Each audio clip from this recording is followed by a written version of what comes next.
to Every Day is a New Day. Kim O'Neill from KimO'NeillCoaching.com. We are live.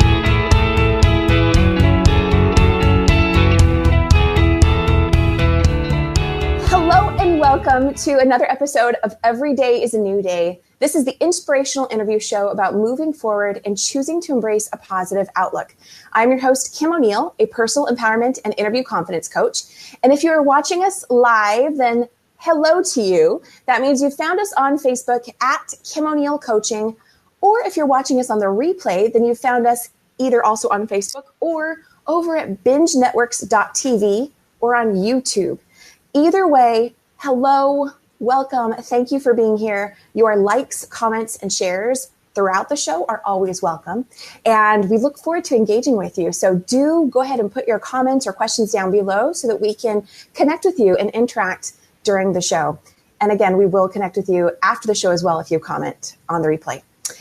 With that said, I'm going to go ahead and introduce to you today's guest. Let me pull her bio up and just share a tiny bit with you, and then she will share with us in her own words more about who she is and what she does. But today we have with us Johanna Lynn, and she is a Family Constellations Facilitator. She has 20 years expertise in resolving inherited family patterns and is the founder of the Family Imprint Institute with an international private practice. And if she had a superpower, it would have to be listening like a detective to the facts of your family history. The words that you use to describe your challenges lead her directly to where the most effective resolution is for you. And the intention of her work is to contribute to world peace, one family at a time. And I love that. So with that said, hello and welcome, Johanna. Thanks, Kim. It's so great to be here with you. Same here. How are you doing today? Really well. I mean, I'm enjoying a beautiful hot summer day. Here in Canada, we wait almost 6 months for the summer to come. So we really enjoy it. I love that outlook. So it's summer here in Southern California as well. And as I shared with you privately before we started, it's hot. I literally, for those watching, I literally have a paper towel to dab my face in case one of the many fans I have, don't quite do the trick. But I do see that we have some people here with us live, so do feel free to go ahead and say hello. Let us know who you are. I'm going to just go ahead and quickly close Facebook so that it's not a distraction. And let's get on with hearing from Johanna. So, Johanna, one of the first questions I love to ask, actually, there's two first questions. Which one will I choose? Okay, I'm going to choose the one where you tell us more about you. Will you tell us more about who you are and what you do? Yes, absolutely. I think I surprise even myself when I say out loud that I started off 20 years ago and I worked as a massage therapist back in those days. And I got this really, let's say, an intimate awareness of the clients that would come, once a week, once a month, of how much was going on in their body. It was not about anything musculature, was not about the low back situation. It was really about the marriage they wanted to leave but couldn't quite find the way, or the job they weren't happy in but didn't have the courage to step and make that big change. So I've kind of naturally been led into the whole mind-body connection, and I moved in to study clinical hypnotherapy, which was fascinating in its own right, and spent a few years working with some medical doctors who really got the mind-body connection.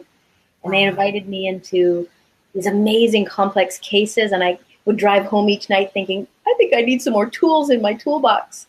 And as life would have it, my paths crossed with my most influential teacher, who's out in the Bay Area, down in California.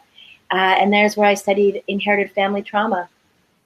And just before I found this work, my life, my personal life, hit a speed bump and discovered that my husband was having an affair, and really utilized this work to understand what happened in the marriage, what my part was in sort of the breakdown of our commitment, and really, really helped along the pathway of healing for me to, go forward and not repeat the similar pattern. Wow. Johanna, I love that you picked up on the other situations that people were dealing with while you were a massage therapist, and how it sounds like you intuitively knew it went beyond that. I'm sure they told you their stories as well, but what told you that there's something more here to be worked on than just, some muscles to massage? Well, I think I do have naturally strong intuition. That's always been kind of the way that I've been even as a little girl. And so I think the other benefit was I would see these people regularly. Some would be my regulars that would come once a week or once a month. So you would develop a relationship with these people. And we just begin to put two and two together because as any hairdresser or massage therapist knows, you're part their therapist too, and all the other things come out. Yeah. Well, and I love how you shared that you actually found doctors who were able to recognize there's more going on. I don't know. Do you have anything else you want to share about that? I love knowing that. I felt so lucky when I first moved from Vancouver to Ottawa, on this quest to sort of find out who I am, kind of get away from my family of origin to find more about me and sort of that space to really explore. It was so amazing. I actually approached this physician to say, could I rent some space? I hold these workshops. And we got to talking about my approach and his approach. He was an integrative medical doctor, and he invited me onto the practice. So it was one of those meetings where I didn't expect it would go that way, but it opened up all of these doors. And his colleagues were just as open-minded as he was. So it was such a learning experience. I was there for years, and to work hand in hand with people who are willing to, open the books and just sort of say, here's what we're dealing with, and be a collaborator was such a big gift and learning experience along my journey. I love that, a collaborator. So these definitely were, open doctors who wanted to work with you and not just, excellent. I'd love to see more positions that way mine. Yeah. Yeah, same here. Well, so this is I definitely want to hear more about the work that you do, but I also want to hear about you as a person and what your journey has been that led you to where you are today, and what your story is about moving forward through challenging times and choosing to embrace a positive outlook. Would you share with us what comes up for you when I say that?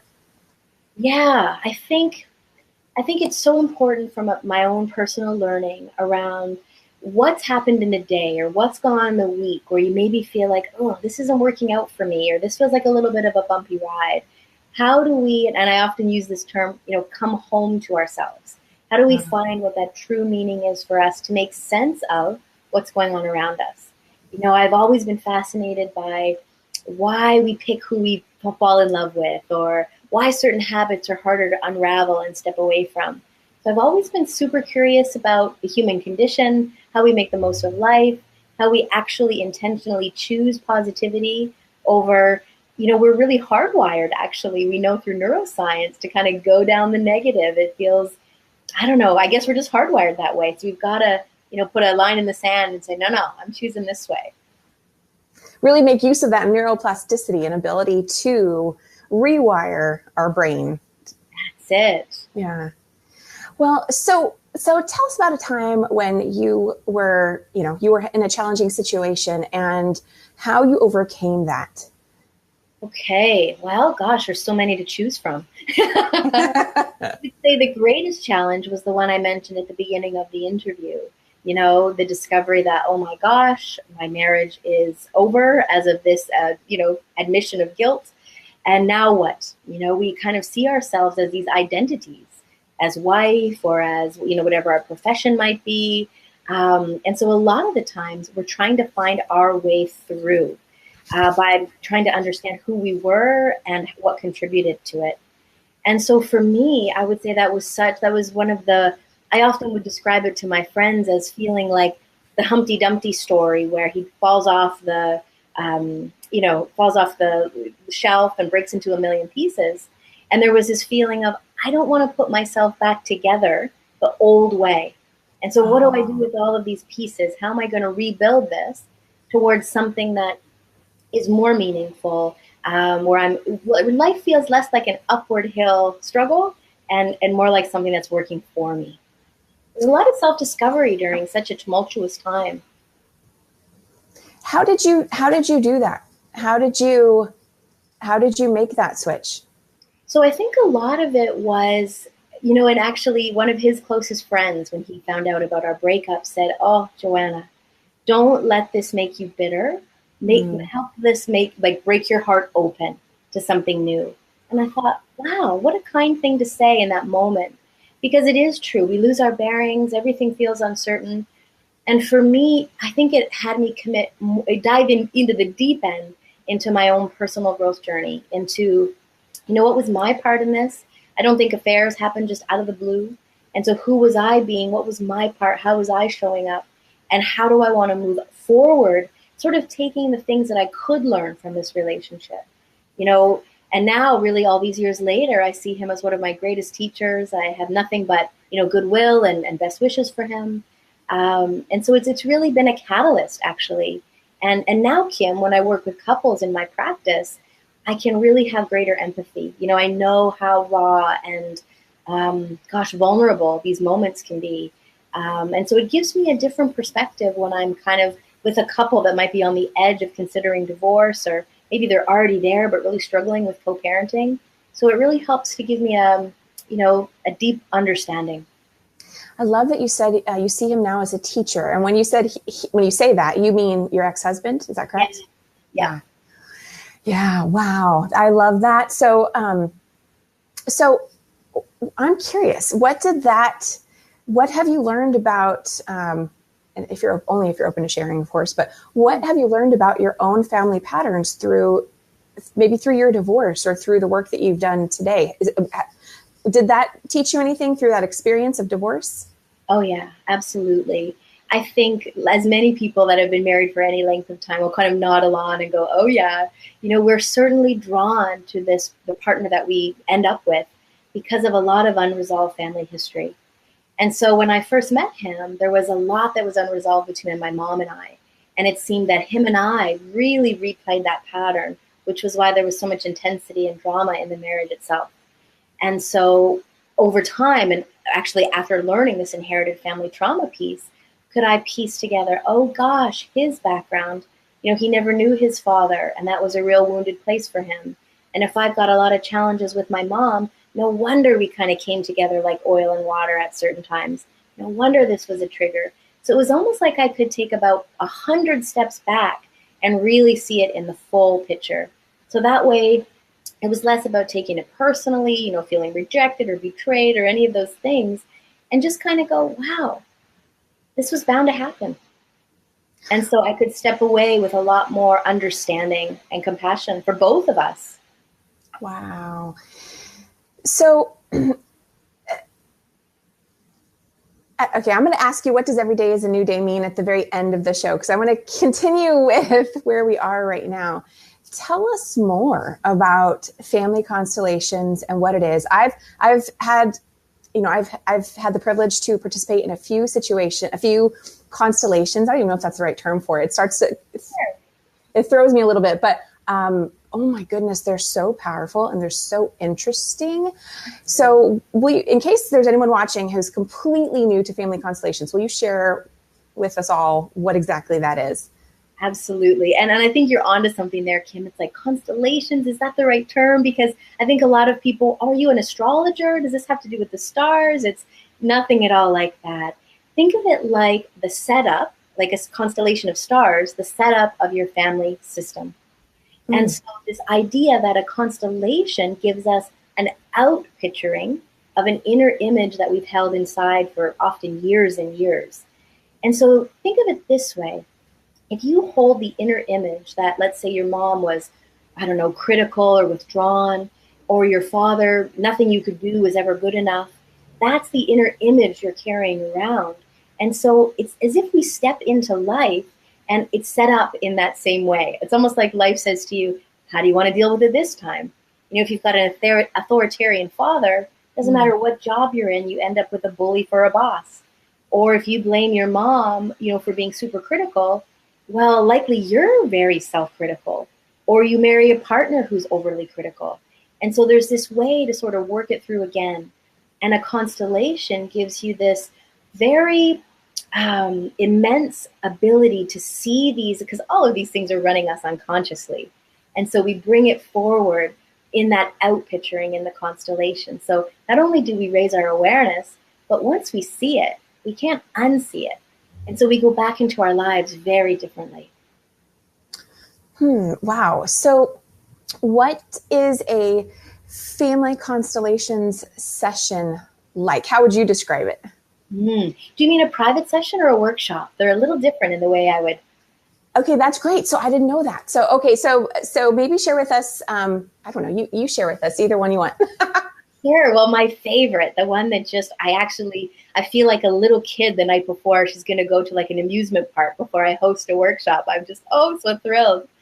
And so it's a gathering of anywhere between a dozen to, well, the founder of this work has 800 and 900 people gathered to do constellation work. He's 90, I think he's turning 93 and still facilitating this work. He's such a remarkable man for what he's contributed to understanding human dynamics. And, he's written almost 100 books on how we carry the family in our body. Wow. So the setup of a workshop is, imagine, strangers get together in the morning, and by the end of a day, we feel so connected. This spiritual concept of we are all one is actually something we feel and we take home with us after a day of constellation work. And many people, I would say 70% of the group, of each group I've held over the years, are new to the work. So I like to spend about an hour just making them feel comfortable, giving them a good understanding. A little secret, Kim, is that I'm a bit of a nerd. I love, diving into epigenetics and the science of it all. So, for those skeptics in the group, I help to build the container of what this is and help them feel kind of settled in their body that, we got science on our side, and, give them a few case studies and examples. And then we spend the rest of the day doing constellations with those who would like to participate. So I simply go around the room and I ask each person for a sentence or two of what they'd like to look at. What I've come to really appreciate about constellations is we don't get into the story, because a story can really end up keeping us very stuck in that same place. And so it works with the facts of the family, and that tells us all we need to know of where we have to really dive in to get the most benefit. And then the rest of the day is spent in experiential constellations. And there's certainly some tears and some laughter and some self-awareness and a little bit of lunch sandwiched in there. And it's a great day. Now, the workshops that I've been part of felt very much like role playing. Mm-hmm. Is that how yours are like too? Or is that too much getting into the story of it? So I don't love the word role playing because It's very interesting of how much we step into the energetics or the field of, so let's say, Kim, we're going to work together, and I would say, could you choose someone to represent your mom? And you would choose a stranger from the audience to step in as your mom. Now, that person is really in your service. So what I've noticed when I represent, one example is I was asked to represent someone who has anxiety. And I'm kind of one of the most calm people you could ever meet. It takes a lot. I don't even know I've ever felt really anxious. But as I was representing this person, I felt agitated and I couldn't sit still and I couldn't find a way to feel that neutral calm that I usually have. So often when we represent, we can take on the feelings of the person that we're representing. And it really helps to give the client an understanding of, why mom couldn't pay full attention, why she was always distracted, instead of thinking, gosh, my mom was never there for me. She could never really look me in the eye. She was always running around with like a chicken with her head cut off. But then when we build a greater understanding of mom was so anxious, what happened to mom that had her be so anxious? What do you know about your grandmother? And so we build that larger story so that we don't get stuck in keeping it personal. And this, I think, is one of the greatest gifts of constellation work. Oh, thank you for sharing that, Johanna. So what are the kinds of benefits that participants in these workshops receive? They're so varied. Over the years I've been doing this, people come for such a wide variety of reasons, whether they have a pretty significant symptom that they've kind of seen every expert they could imagine, and that comes to a resolution and gives them a lot of freedom around how they've been carrying that symptom, whether it's trouble with their child or trouble in their marriage. I think a lot of it is really understanding the influences that led up to why they're in such a pattern or such a stuck point in their lives. And then it offers this kind of freeing up. You get out of that patterned way of being, and you go back home into all of those very important relationships very, very differently. So there's not sort of, 1 + 1 = 2 type of a benefit to be derived, because it often depends what the person is coming in with. I'll give you an example if that helps at all. Yeah, please. Yes. Well, everyday example that I'm sure many of the listeners could identify with. It was a mom who was pretty frazzled, 2 young kids at home, not getting enough sleep that she needed. But that was just the surface. What was really going on for her was the pain that she remembered as a little girl, really needing more attention, love, commitment from her mom. And mom, no judgment to her. She was super busy. She was overwhelmed. She was kind of saddled with depression. And so anytime she'd have a nightmare or, any real need to just call out for mom, she remembers just calling and calling and calling and no one ever coming. So that very week after our session, we did some beautiful healing work around her relationship with her mom and how she holds her mom inside. And I think that's important for a lot of people to understand, because I think people get this idea that, well, if I heal that relationship, does that mean now every Sunday I'm going for the dreaded family dinner that I don't want to be a part of? And it's enough that we heal the inner relationship. How we hold mom or dad inside can revolutionarily change your life and how you feel in your own level of confidence and all these relationships. So this client went home, and that very week, her 5-year-old had a nightmare. And she said, Joanna, what I would usually do is tell her, okay, we've got school in the morning. It's whatever time o'clock it is. No, you can't have another glass of water, pat on the head. We'll see you in the morning, and close the door. And she said, this time, I couldn't do the same thing I always did. So I got into bed with her, pulled up the covers, and I just held her really close. And I realized that the 5-year-old me, that's everything I wanted at the time. And now I'm the mom that can give that to my daughter. So in that moment, it was giving her daughter exactly what she needed, but also healing that younger part of herself by being able to really be more compassionate and really step into what was needed in the moment. Family constellations is so interesting because I feel like it's one of those things that's you can't fully understand it until you experience it. I know, right? It's so experiential. And even for me, I've done it for years. It's like, how do I actually say? And just someone who hasn't been there, they're probably looking, well, I don't know. It's hard to explain.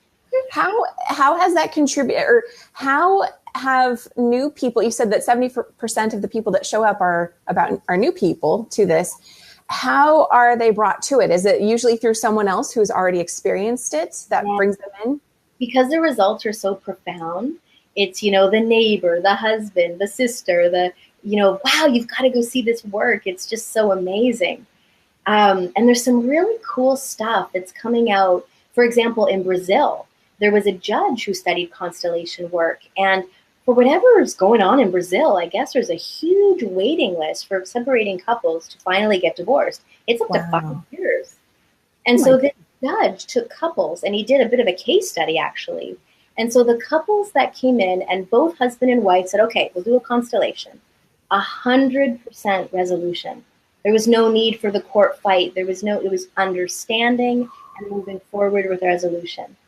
Now, there are many couples who only one would be open to it, and so they certainly did that as well. So the side that only did one, 91% resolution. Wow. And so it's something so deep that just allows you to understand both sides. What I love about this work is we get to step into, our spouse's shoes or our mother or father's shoes, so that we really gain their perspective at a visceral body level, and something inherently shifts inside of us. If you could give people one tip for, something they could do at home to start to heal a family relationship, or any sort of insight, what would that be? Something they could just start to do on their own right now? So I think the more we know about our family history, the more empowered we can be. So because I work with family history, for every client, I draw out a big genealogy so that I really can get a handle on the patterns of their life right now and find out actually where it lives. Does this belong with mom's side or dad's side? And so that's what I would suggest the listeners. Get curious. Ask your mom and dad some questions like, what was grandma like as a mom? I only know her as a grandma. Was she warm and loving, or was she really quick to anger and pretty impatient? So that you get a real, true idea around how mom was brought up, what went on for dad as a little boy, so that you can gain more understanding about, why mom was sad a lot or why dad always was at work. So we build out the picture. And so what I notice about that is usually when we think of family history, we think of the medical history, but it sounds like you mean more of the behavioral patterns or personalities. I do, emotional history. Emotional history. I may mess up the stats, but it's something like 2% of the DNA that comes from, shape of eyebrows, color of hair. And 98% is the emotional DNA, the patterns, behaviors, responses. So we're creatures of habit, as we know, but those habits come from somewhere. They're very much steeped in our parents' responses and our grandparents' responses. Wow. So now, I didn't know that you could also do individual sessions. Will you, in case there's somebody watching who's interested in maybe doing more of a one-on-one and maybe they're not open yet to a whole workshop, would you share with us what is an individual session like? Yeah, so many of the similar questions I would bring to a private session. So of course we want to know, what is it that you're here today to work on? Because constellations can bring us in a million and one directions. It reveals all kinds of information. But if we start off with something that we've really directed at this clarity, we know we can go right for it. And so I use something called the core language approach. And this is what makes me like a detective, because I'm really listening to the words you're using to describe the challenge, because that usually lets me know right where we need to work, sort of like how you describe what's going on. And I ask very specific questions. Again, family facts. Did your parents stay together or did they separate? How old were you when they separated? Are you the oldest? Are you the youngest? So I'm building out the family facts, and then we move directly into resolution. So I work with everyone all over the world over Zoom, as long as they speak English, because that's my specialty, English. I'd love to learn Spanish. It's on the list of to-dos someday. And then we begin. So oftentimes I'll ask them to use what they might have in their home, like a tea towel, a t-shirt, even a throw pillow, that I could say, show me if your mom was standing in the room with us or your dad came in. Okay. Where did you place them? So this gives visual representation. And then it's very similar to a workshop, but it's me guiding the client, and it's remarkable.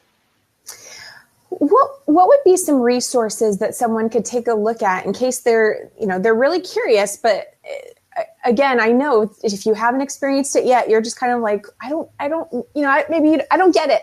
What is this? What are some resources that they could look at to just get a stronger grasp on what this is about and how this can support them? Well, I'm just so amazed with the book that my teacher wrote. It's won all kinds of awards, and I knew the years he put into the research, and it's an amazing book. It's called It Didn't Start With You by Johanna Lynn. And that will give you such a great insight, not only on this approach, but on a lot of the case studies and a lot of the science. I love the stories that he tells with many of the clients that he's worked through, where they started and how this approach has moved them to complete resolution, along with the most cutting edge science around epigenetics and how any of us get to be the way we are. Yeah. Well, and I know from the workshops that I participated in, there's different levels of this is how I look at it, different levels of participation. So there are the people who are, this is my version of it in case this helps anyone, but I would love for you to elaborate on this. So there's the active people who are involved, who are representing. Okay, there we go. Representing. And then there are other people who I think are called observers, correct? On the outside? Well, so I don't separate it that way. Oh, There's okay. people who charge different prices for clients or And I don't set it up that way because I believe some of the greatest healing movements I've had are simply observing. This feeling in my body of, wow, gosh, the situation with my sister or my ex-husband, wow, it was exactly like that. And so for as many constellations as can happen in a day, let's say 7 or 8, the observer can have 7 or 8 inner movements towards greater compassion, more, inner awareness. And you can leave so much more full at the end of the day.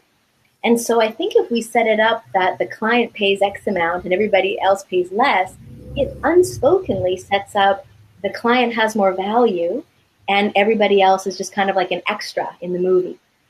And so I really follow the energy of the group. Everybody, shares what they might like to work on. And the constellations that I choose are the ones I feel will be of most benefit to the group as a large. Oh, okay. Well, good to know then. Okay, so I get it now. Yeah. Wonderful. Well, will you share with us a little bit more? What do you do to take care of yourself as you're doing this work? Because this is deep work, going and looking at people's families and healing that trauma and the patterns from the past. What do you do to take care of yourself as a practitioner?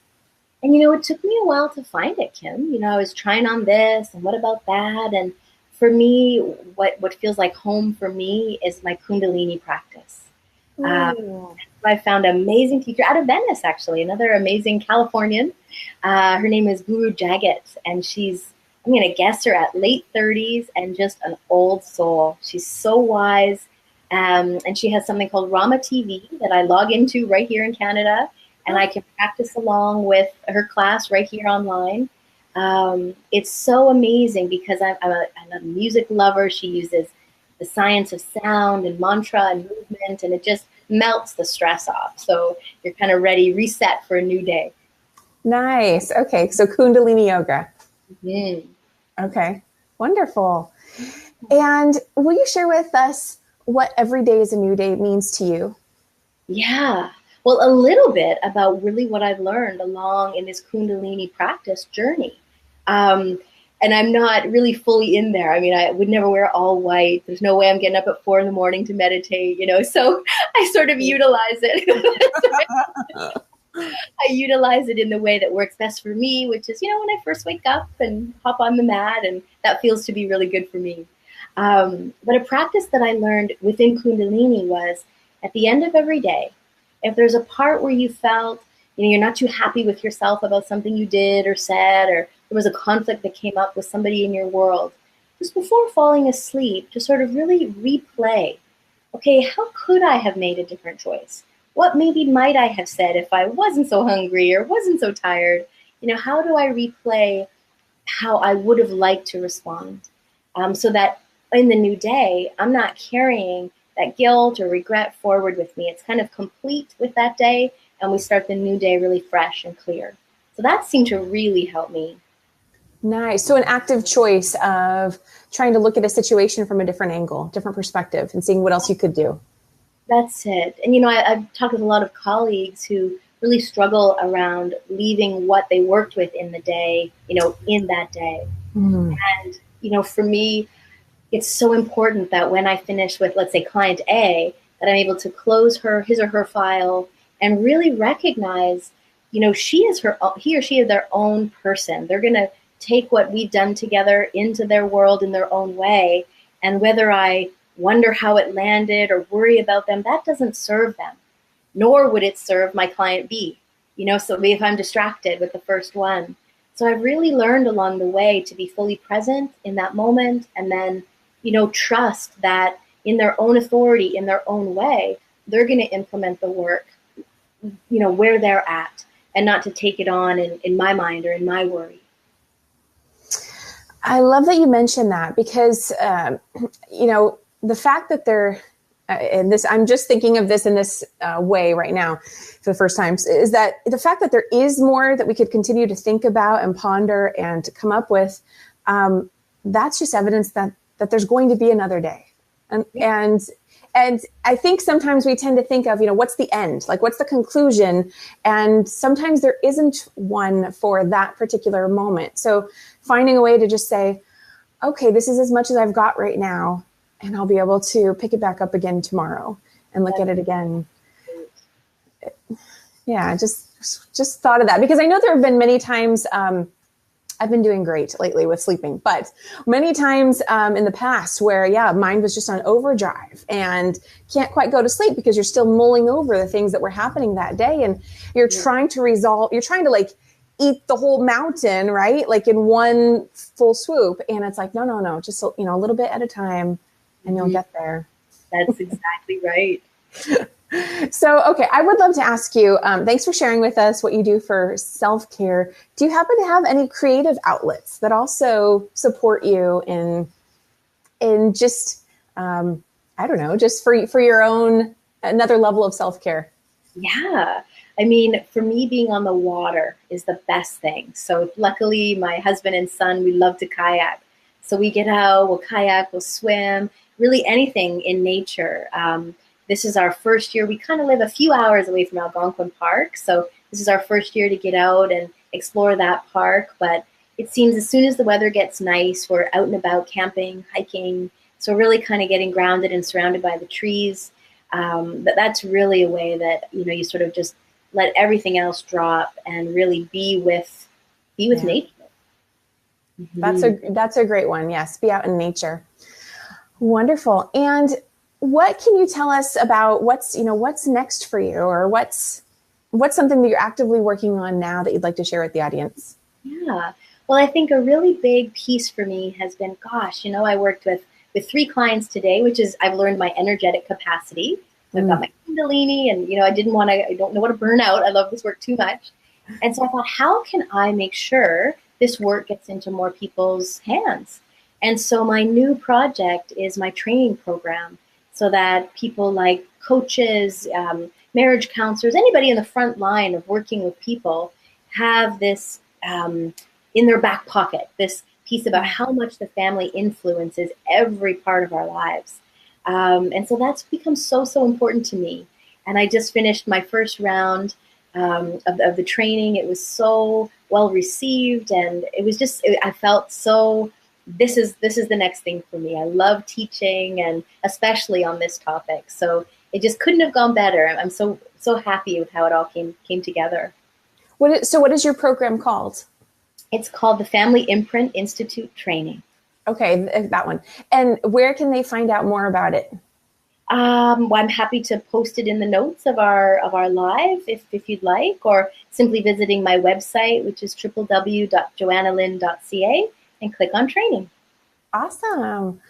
Wonderful. Well, it doesn't look like we have any comments from today's viewers, but is there any parting words you would like to leave the audience with, Johanna?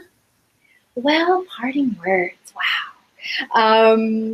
I think this idea that none of us get to be the way we are by accident. Yeah. And so if you're really frustrated with, let's say, insomnia, you brought that up a little earlier, or you're having the same argument with your spouse, or you're really worried about what's going on with your child's behavior, that there is so much more that can be done to support you, and to really look at this inherited family piece that might be the key for a door you've been trying to get open for so long. A lot of people come to my office after seeing every naturopath, doctor, expert, until we realize, oh my goodness, this is a repeating pattern back from a grandfather, or the issue that's within the parents. So to not give up, and to know that you haven't looked down every door until you've really considered the full family history piece. Wow, that's wonderful. All right. And so thank you to all those who have joined us today, whether you're watching live or on the replay. Again, we do always value your likes, comments, and shares. So if you've enjoyed this and you had some feedback or any questions you wanted to ask, go ahead and ask those, and we look forward to following up with you afterwards. Johanna, one more time, your website of where people can connect with you after the show? Sure. It's www.johannalynn.ca. Wonderful. And I want to remind you that every day is always a new day. Wherever you are today does not have to be where you are tomorrow.